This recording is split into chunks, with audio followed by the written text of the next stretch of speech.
Hi, I'm Eileen and this is my first broadcast, so let's just see how it goes today. What to expect, well, anything really, from family, lifestyle to current affairs. Today though, I really want to reflect on Brexit and the current and potential impact on us here in the UK, be it positive or negative. The 23rd of June was voting day, and I, for one, woke up on the 24th to news I did not expect. I had a feeling the result would be close, but with Remain being slightly ahead. So what were the arguments at the time, both to stay or go? We know it became an aggressive campaign on both sides. For today, I'll just pick a few of the reasons for each to highlight and then revisit them a little bit later on, just to see if there's any development or evidence as yet for those reasons. Okay, so firstly, to stay. The first point, millions of jobs are linked to the EU membership. We're looking at around 3 million, maybe more. Point 2, some, not all, of Britain's trading partners are in the EU, including France and Germany. Over 50% of our exports go to EU countries. Point 3, working and travelling abroad is made easier with EU membership. Driving licences issued in the UK at the moment are valid in the EU countries. And finally, point 4, influence. The EU is the world's biggest market. It has a big role in world trade, climate change issues, development projects and more. Okay, so with regards to the Leave campaign, what their main priorities were. So point 1, the main reason appeared to be regaining border control. There's free movement of people throughout the EU, in particular the influx of Eastern European economic migrants back in 2004. Point 2, membership fee of the EU. It costs around 55 million per day, but bring it down to net after rebates and other receipts will bring it down to £24 million a day, roughly.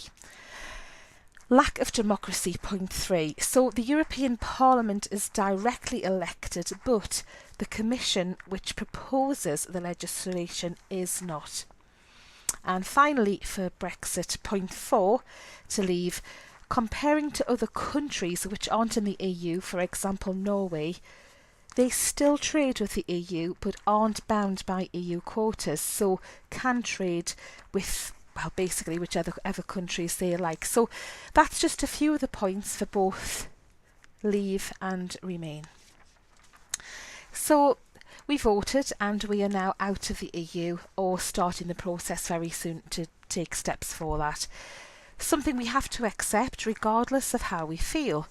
So what next? Well, we've already seen the pound drop.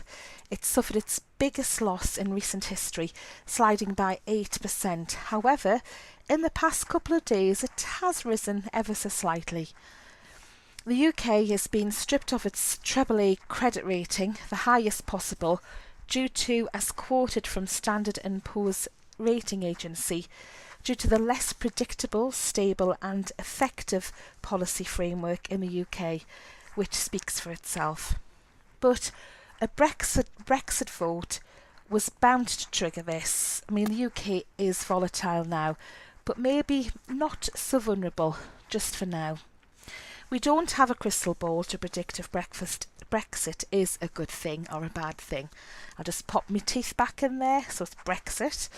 So let's have a quick look at some of the for and against arguments in the EU again and see if there's any evidence as yet for that. So we mentioned earlier the threat of possibly 3 million jobs related to the EU. That seemed to be one of the main ones. Now, so far, Vodafone, they're the seventh biggest company listed on the FTSE 100.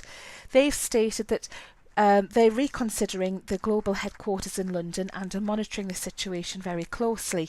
Apart from that, at this stage, it seems to be wait and see from other companies. Now, the against, they'd mentioned early on in the campaign and earlier this year and back end of last year, what will the EU membership fee be spent on? Now, they had mentioned, I saw this online on articles, etc., and on the news, possibly to be, put back into the NHS. Up until now, they're denying that they ever said that. So that is definitely to wait and see exactly what's going to happen with the NHS and this membership fee once it's all sorted. So I think at the minute it is very much up in the air. Nobody knows what's going to happen. So politicians are calling for calm. If the EU and the rest of the world see us wobbling, as the press have been drilling into us the past few days, I mean, they are really going for the negative impact, I think, rather than looking at it from possibly a positive side. The rest of the world is seeing us wobble at the minute. They aren't going to entertain the UK with new deals at all. So we've got to believe in the UK. Remember, we are the fifth largest economy in the world.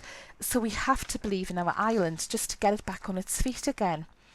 So the Chancellor of the Exchequer, George Osborne, for once, I kind of agreed with the statement, and that was earlier in this week.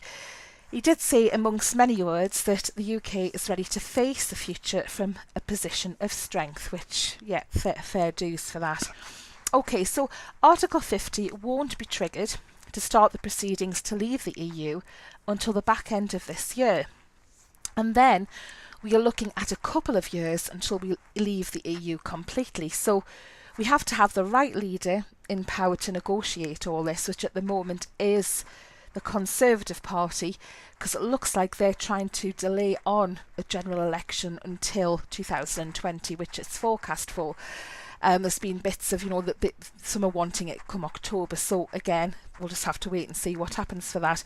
If Theresa May gets in, she stated today in her statement to, she wants to run to be leader of the Conservative Party and the next Prime Minister.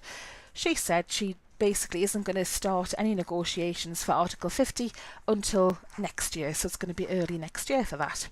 So anyway, that's my bit done, what I think, what's happening so far. So what do you think about all this? Is it best to leave now or wait? Are there any other topics you'd like me to ramble on about? Feel free, please, to feedback on this, and I can do a follow-up recording if you'd really like me to on this, if you're happy for me to do so. Any quotes or opinions, by all means, comment and let me know if you're happy for me to use them, if I was going to do any further follow-ups on EU, because it's something, we are going to be monitoring closely and just to see how this progresses from there. So that's all from me now. Okay, so thanks for listening and take care.